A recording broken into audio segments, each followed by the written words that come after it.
Hello again. It is Erin from Aspire for More with Erin, and I have probably one of the most educated guests ever on my episode today. Although he's shaking his head, but let me tell you, he has 2 degrees from Harvard, business and medical. I like humility. I love humility, but come on, let's give Dr. Rocky Samuel a little respect for what he's been able to accomplish. Not only 2 degrees from Harvard, but he's also the chief medical officer for Troop Health. So, welcome, Dr. Rocky Samuel. How are you? Great, great. Thank you, Erin. It's an honor to be here. I am a big fan of your podcast, and I have learned a ton. And I was just listening to it today.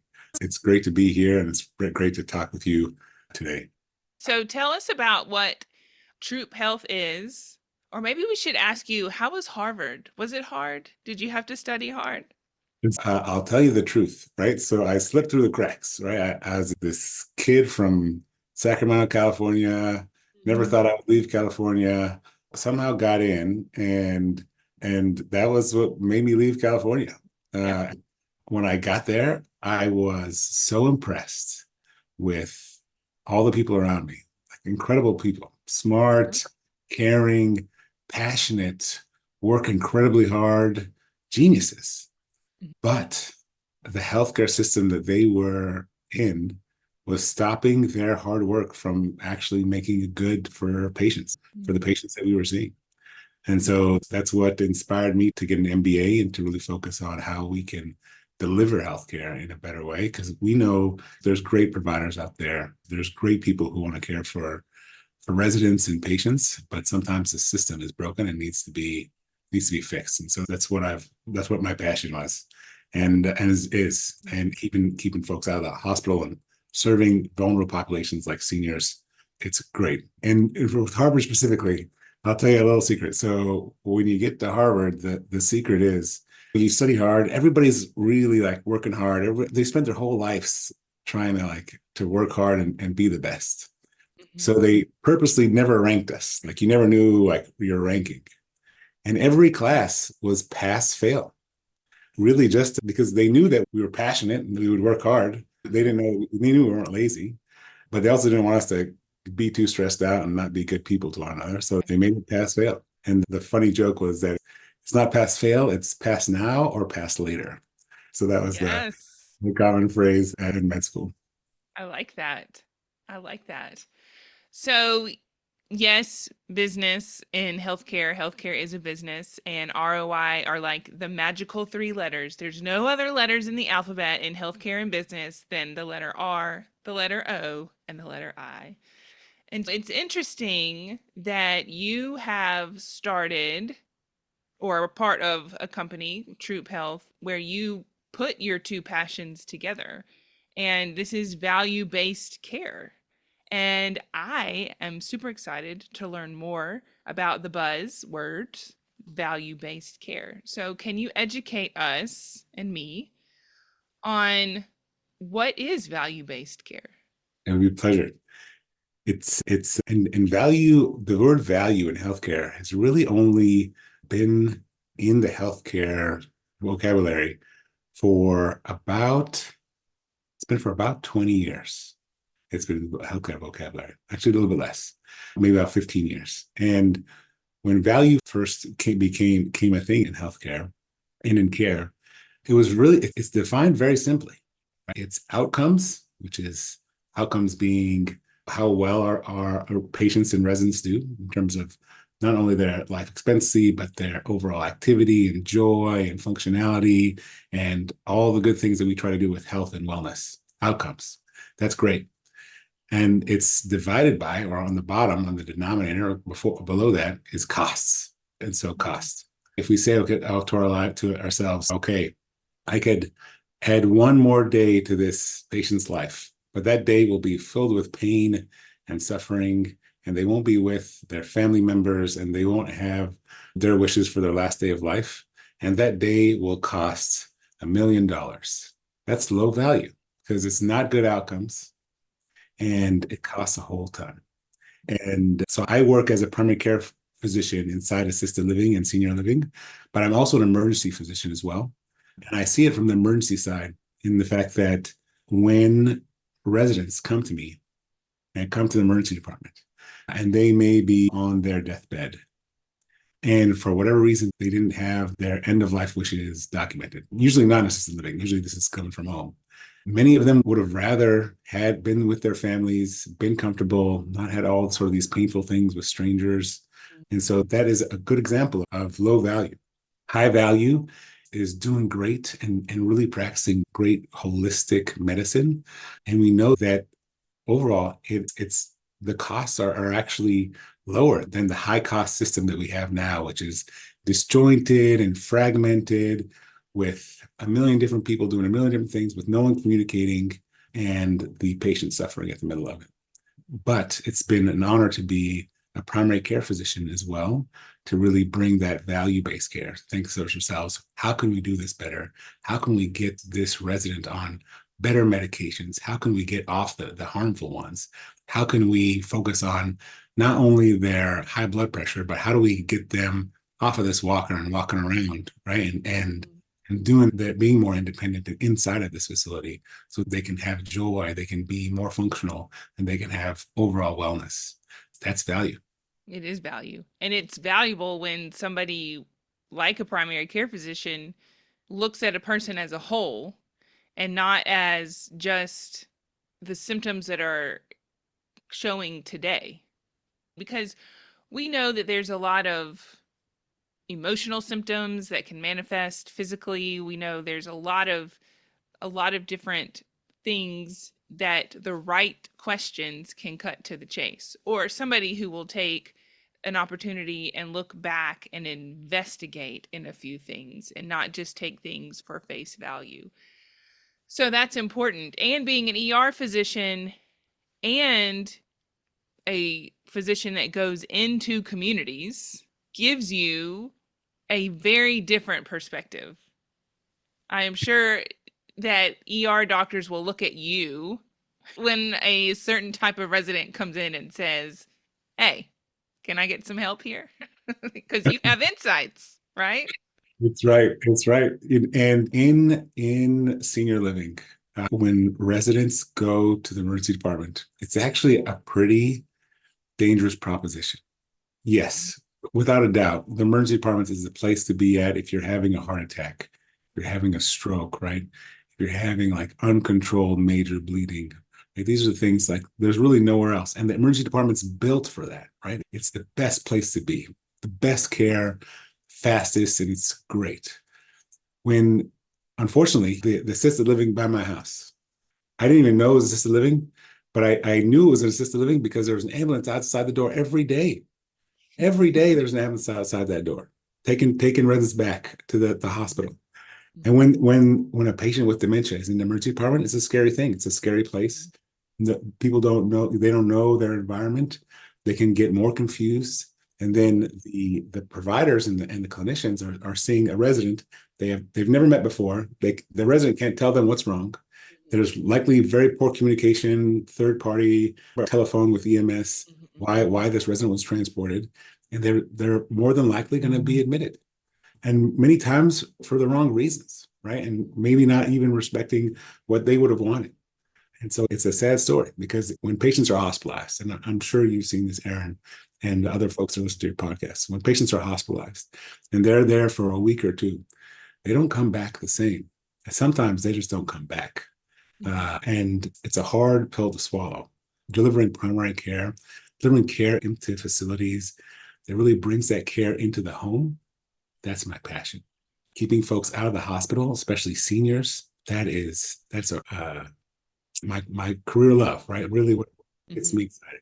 And I'll tell you a story, Aaron. I'll tell you a story. Yes. We had a resident, a patient of mine. She has advanced dementia. Lovely lady. She and her daughter's very involved in her care. And her daughter is wonderful. Daughter's always there when I'm meeting with the resident.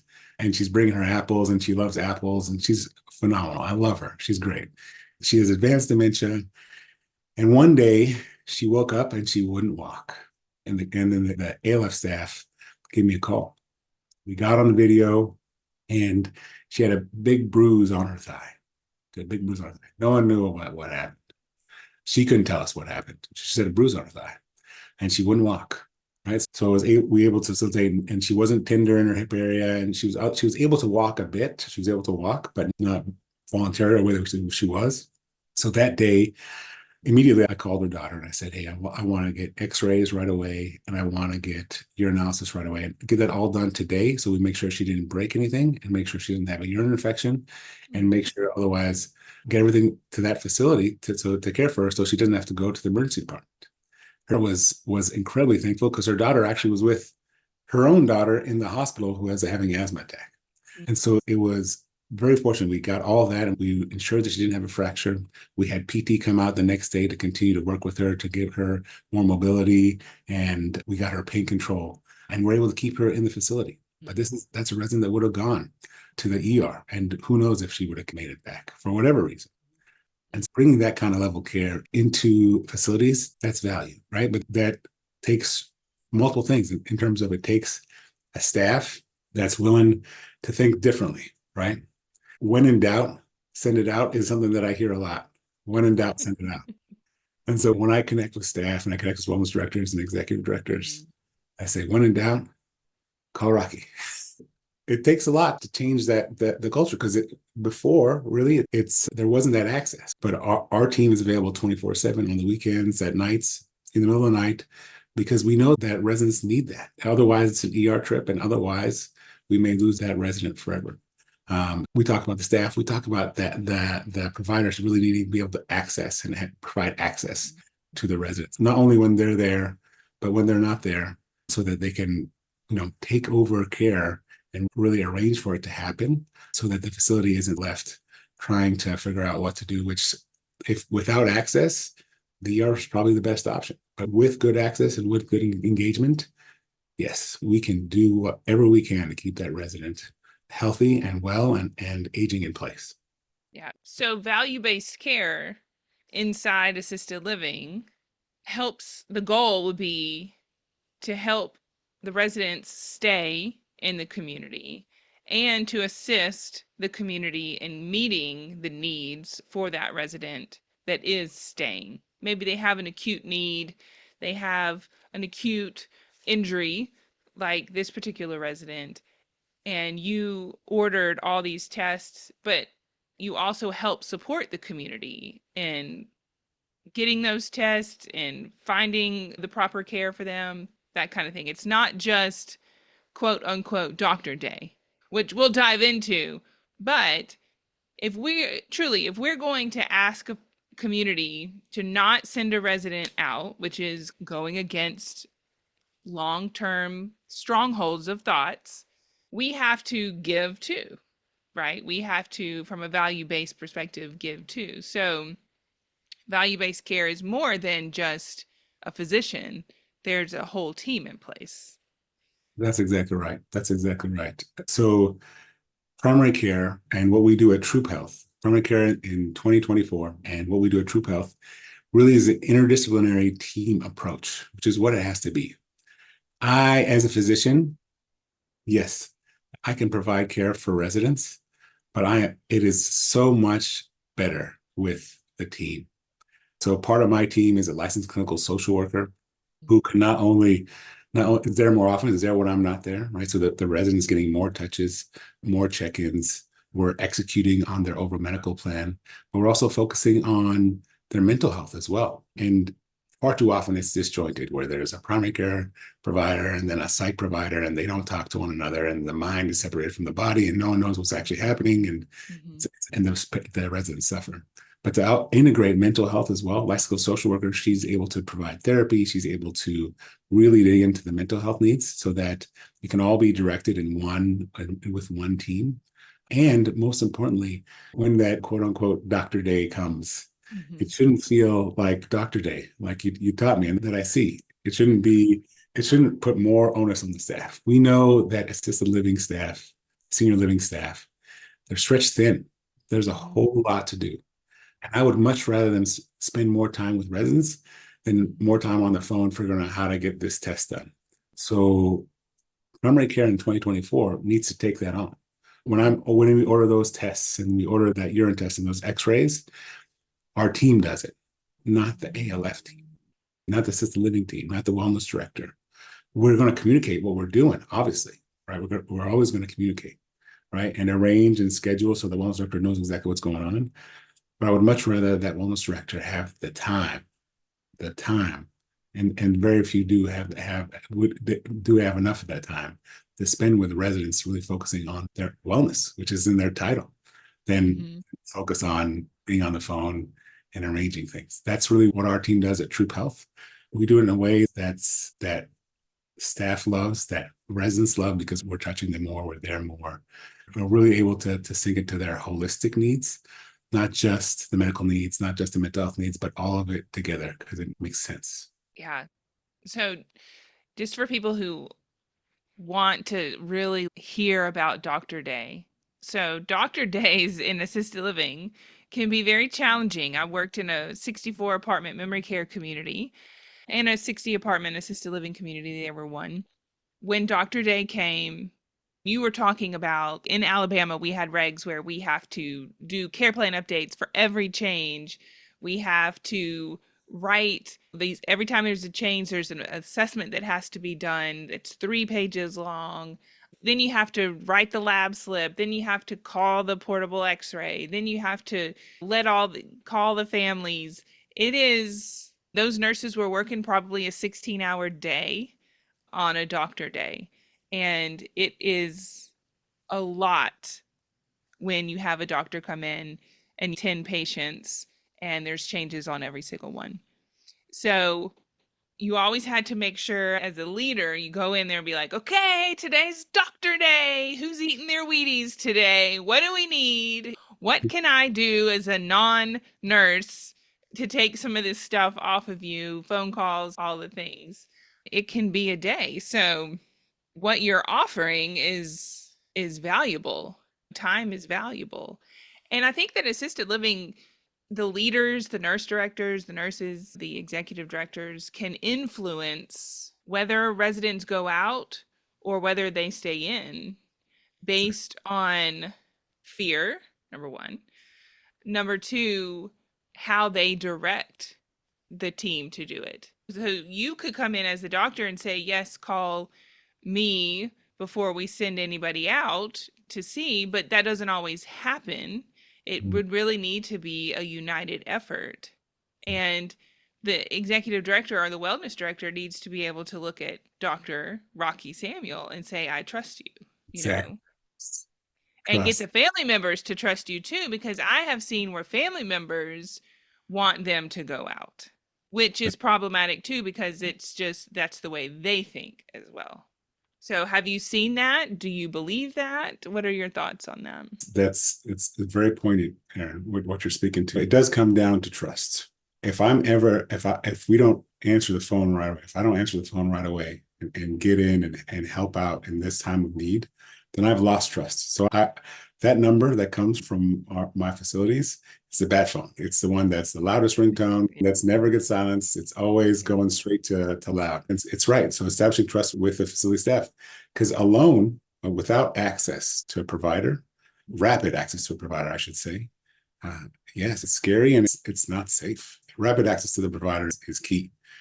Sinking in and establishing trust with family members is a joy, right? I told you about that family member and that story. She knows that I not only know her mom, but that we're online in regards to how we're going to care for mom. And it's easy for me to communicate because I've already established that relationship. Establishing relationships with residents and facilities needs to include their decision makers, especially in memory care, for sure, Mm-hmm. because it's those folks who need to be in the loop, and they need to know. We need to know the plan before it becomes a plan, before we actually have to implement that plan. And so creating trust is the key, and it's not overnight. And many times when I say, when in doubt, call Dr. Rocky, people laugh and think, this guy is not going to answer. And then I do. And then Mm-hmm. they're surprised. And they'll even ask, be like, can we really call Dr. Rocky? And I'm like, yes. And so then I'll call them, and then we'll have a relationship. It takes time. But having that trust and that access to provider, really that higher level access, is what residents deserve. Uh, Mm-hmm.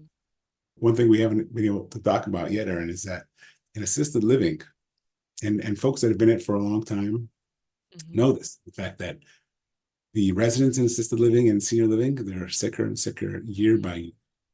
And the Mm-hmm. length of stay in assisted living and senior living keeps on going down and down and down. I was talking to a nurse recently, older than me, and she reminded me that 30 years ago, that the residents in assisted living now would likely be in the ICU 30 years ago. And we're caring for these residents. We have to bring them high level health care because they need it. It's a core part of their care. And with that level of illness and that level of burden of illness, we need a different solution than just Mm-hmm. doctor day where a doctor or provider storms in, does Mm-hmm. writes down a whole bunch of things and storms out without communicating to people. I'll tell you my favorite part of Doctor Day. Not only that we're offloading off of the wellness directors and the staff. We're not having them arrange for anything. We're going to take it on as a team ourselves and communicate. But my favorite part is actually what I call them table rounds, where they know I'm coming on this day, in that I can sit down with the wellness director or the staff or leadership there and talk about the residents. And because they're the folks that know that are there with them 24/7, and they see them and they know who's declining and they know who's changing and they know who has a problem and they know whose problems have been solved based on what we've done before. And so we can go through and talk about what the needs and the successes and the wants for every resident so that I can address that with while I'm there with the residents and with the families. It's the best time. I love table rounds. And we do them quick, right? We talk about every resident we're going to see and the acute issues that are going on so we can address in the moment. And then communicating what the plan is to make sure otherwise that they know what the plan is and that we're taking the burden off them to arrange it. Yeah, just taking the burden off to arrange it is huge. So, why would a senior living, I feel like maybe we've already talked about this, but why would senior living be hotspot for value-based care? I see it, right? But for the communities or the companies that don't see it and they're looking for the ROI for it, right? Those three fabulous letters. Why is senior living the best place for value based care? Great. It's a fantastic question. When we look at value, when we look at senior living, that we already talked about the burden of illness. Folks are sicker year after year. With that level of illness are increased costs overall. And the fact that in assisted living, there's high costs. And so if we can deliver a strategy where, or a collaboration, or a troop, as it were, basically a team effort to say, how do we deliver care better for this resident? Then that is value. Those costs will go down and the outcomes will improve. And then you just made a huge difference in value, which ultimately creates ROI in value-based contracts. More and more we'll see, and Troop is doing this as well, is participation with providers and assisted living together in delivering value-based care and being rewarded for good care. Mhm. I know that if when in doubt, send it out and is prevailing and I can't influence and we don't have the trust to keep residents there and to provide great care there, then the costs will skyrocket and the outcomes will not get better. Mhm. And that's low value. But if I can say to ourselves, let's do this better. First, for the good of the residents, right? Second, to also empower the staff and the facility to do things better and to take things off their plate. Mhm. And then third, to say, okay, we're doing such great care that the payers are going to pay us extra and should reward us for doing the wonderful work that we're doing together. Not Dr. Rocky, right? Not even Troop Health, but the collaboration between the facility and Troop Health, really as really a circle around this resident to get them the best outcomes at a cost that's reasonable. That's a beautiful thing. I think for a long time, a troop, right, a team, have we have really just put everything on the nurse and the doctor. But even in a hospital, what makes a hospital great, right? A place because they have all the multidisciplinary and areas, right? You get the specialist, you have the respiratory therapist, you have the social worker, you have all these things that can help. And assisted livings don't necessarily have that, but when you have a partner who does, sudden you've got a higher value proposition from a community standpoint because we have these opportunities for our residents.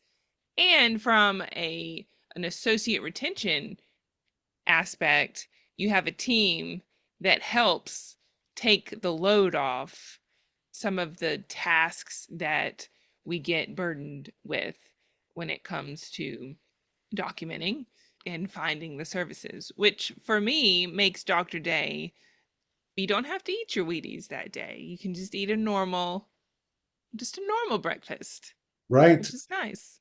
It's so fun to raise eyebrows, to say, really, Dr. Rocky, you guys are gonna handle this? Yes, we will handle it. We're gonna communicate. And the sense of relief to actually have more time to spend with residents, that's great. I would much rather the leadership in the facility and the wellness director spend time with patients, with the Mhm. residents, right? Than have to do administrative tasks that really a troop or a team, a medical team should be taking on. I have heard complaints in the past from residents about medical directors that they didn't necessarily listen or have good bedside manner. He doesn't have good bedside manner, that kind of thing. So it's important. That goes back to building the trust, that goes back to how we influence decisions, and how really something as simple as bedside manner can change everything Mm. for a resident.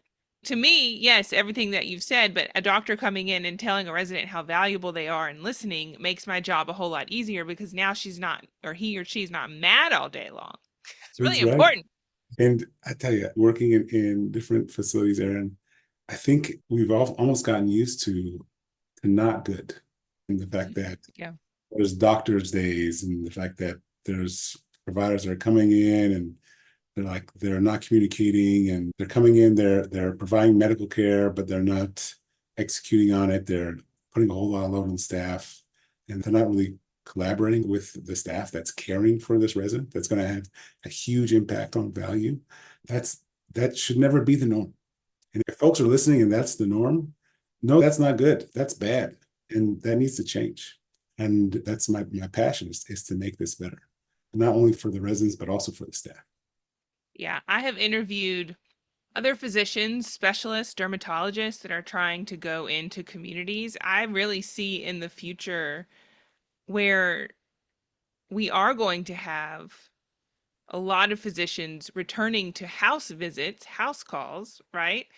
Inside these senior living communities. And it's important to have a medical director, a team that is willing to accept if the dermatologist is here and if the audiologist is here and if the dentist is here, all these things that are creating inside senior living, then we come together and we talk about it if we're there today. Like it's a collective, holistic atmosphere because that's coming. It's literally coming. Interviewing the dermatologist, I'm like, man, that is great that y'all can do stuff in the community. It's patient centered. The patient and the resident should be at the center. And bringing a resident with dementia or mobility issues outside of the facility and arranging transportation and getting all that arranged, even if even that is a dangerous proposition for that resident. And the fact Mhm. that it's scary to be outside and there's a risk of worsening falls because they're out there and there's less support. And so patient-centered care in the home, that's driving care into the home and out of the hospital, that is what I love to do. Yeah, and residents will want to do that too, you know. Exactly. When you bring healthcare into the community, when you have a social worker, which to me is fabulous, there's so many value points to that into a community, and not everybody has that option. That's a huge point of difference that any sales director could use. And just understanding the holistic, I think we're going, I see the change of understanding the holistic side of healthcare, where our own thoughts and our own stories that we tell ourselves affect everything. My mother is a nurse practitioner. I hope she's not listening to this, but boy, if she has something, we always go to the worst case scenario. You know what I mean? I self diagnosed myself. I went to the doctor because I have my mother in me, and I'm like, I got a thyroid problem. I'm really tired. Just give me some Synthroid. My grandmother had it. My mother has it. I'm sure I have it. That wasn't it. It wasn't it. So we need somebody who can cut through the stuff and get to what's really bothering you. Let's let the resident talk about it, and then let's find the facts through it. And you're not going to know that if you only give them 2 minutes. That's right. That's One of the foundations of medicine, and this is old school, this is hundreds of years, but the most, the best diagnostic test a physician has or provider has is just a good history, which is just talking to the yeah, patient, talking to the yeah. patient. That is by far the best diagnostic tool. And the second Mm-hmm. is a good exam, touching the patient, Mm-hmm. understanding, listening to their heart and their lungs, and doing a great exam. That those two things are still the best, even in 2024. All these fancy gadgets and tests and all these different things, it's the history and exam that still is the best tool to intervene with patients. And it's important to have that time, right? And not just time with the provider. And it's important, I should say, at Troop Health, we not me at the center. It really is the licensed clinical social worker who's the center. And we work with primary care providers that are in the community seeing residents because they're in the community and they're working with the seniors. And they understand that senior needs more than a primary care doctor. They don't need a licensed clinical social worker. They need a whole team, a whole troop to help implement that care into the home that primary care provider is trying to implement. So we also partner with primary care providers everywhere that are delivering care inside of assisted living to really create that complete solution that focuses on chronic diseases, that gives more touches to the resident, and that focuses on mental health as well. Yeah. And you do that through, because I heard you say, like on the screen, you do that through virtual visits too, right? We do some virtual visits in terms of when things arise in the moment, when we see that bruise or that acute change. We do some virtually, but we do see the value in creating trust and being in person, Yeah. right? And being human to human, and being able to be right there next to the residents and to really be able to touch them in an emotional way. That's really important, that human connection. And so that's why our team, our licensed social workers, when I shadow them and I see them working with residents, I think to myself, wow, they're doing things and they have abilities that I never got to learn with their skills and their training set. Mm-hmm. But it's a beautiful thing that residents appreciate. My licensed social worker, that one of them that I work very closely with here. I'm here in Tampa. She walks into a facility and I walk in with her, and she's a rock star. She's just got everybody's, oh, hey, Sarah, no, Sarah, let's talk, Sarah. And it's great. I'm like, I'm just the side guy. Yeah. So it's great to see when residents really value that emotional connection and the great work that an interdisciplinary team can do. It's not just a provider. It's the emotional connection will amplify any skill you have. And Mm. that's really important. And I'm glad that a physician can see that. That's just so nice. Look, I, he's a well rounded, holistic physician. That's so nice. I've learned from my life school social workers. They've taught me that. Yes, absolutely. I once had a cardiologist in my memory care, and he really was somebody that just oozed respect. Like you would just respect him. Like he's a tall man in stature, and the emotional connection to his patients and his craft was really important. And he wouldn't take a shower. And I had to say to him, these are some medical students and they're here and you are helping them with their grades. So they need to do a body audit. Okay. And so they need you to get in the shower and help them learn all the things that medical students need to know. You know what I mean? And he got in the shower, and then we had a resident with a medical emergency, and he put on his lab coat and he got his stethoscope out because his children bought the lab coat, and he stood by waiting for. And that emotional connection transcends dementia, and it's really important. You could tell that as a physician he had that, and it still oozed out of his pores even when he wasn't aware of it. And so when a physician has that emotional connection, it is now a brain and more power, right? You've got the brain and the emotional power, which is true power inside of healthcare, which is really important. So you work in Florida? I do. We're in Florida, but quickly growing into other states with our expanded team. We, I'm based in Tampa, where we're all on both coasts of Florida, and yeah, we're looking to partner with facilities that want to do better, right? That want Yeah. better, that want something different than just a provider. We're looking to partner with providers, even if the provider is excellent, we can make them exceptional by providing extra services for the resident, really guided by their care plans. Every resident needs more than just a provider. And there's Mm-hmm. great providers out there. There's some Mm-hmm. phenomenal providers out there that I've met. But every resident in assisted living and senior living should have more. And that's really what value is giving them more of the right services to keep them well. Yeah. So if they wanted to know more, if any listener wanted to know more about Troop Health and you, how do they find you? Yes, so would love to talk with any facility leadership or provider out there, or anyone that would be interested in Troop.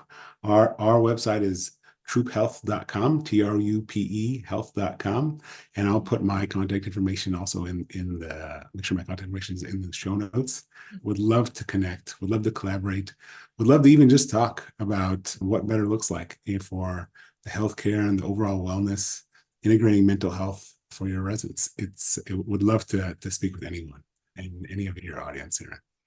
Yes, mental health is a whole nother topic of conversation and an area that we need a lot of help in inside senior living.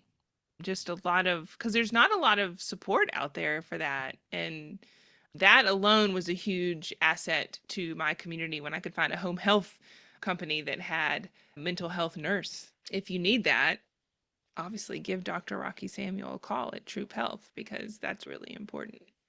So Yes, thank you. Go ahead. Thank Go ahead. thank you so much. And hopefully we can talk more about mental health. But Hmm. yes, you're right. It's the data suggests that about 70 to 80% of residents in senior living have a major psychiatric diagnosis that's causing suffering. And there's probably, in my opinion, there's no greater suffering than suffering from mental illness. And it's long been not dealt with the right way. The assisted living staff do a wonderful job, but really it needs a different strategy. And so would love to talk about that in the future. I think we'll have another episode. I love talking about mental health. Absolutely. So thank you for being here today. I appreciate it, your insights, your vision, and the work that you're actually doing. It's really inspiring. And I hope that you get to go to all the states. And if you are in Florida and or in other states and interested in getting Troop Health into your community, give him a call because he's the real deal. He went to Harvard and he's the real deal. Thank you Thank you. for being here. Thank you, Erin. It's been an honor. It's so fun, and it's been an honor being here. I look forward to not only listening to this podcast, but all more of your podcasts. It's been great to be a fan and a listener and a subscriber for you. Thank you. Thank you. And always to my listeners, aspire for more for you.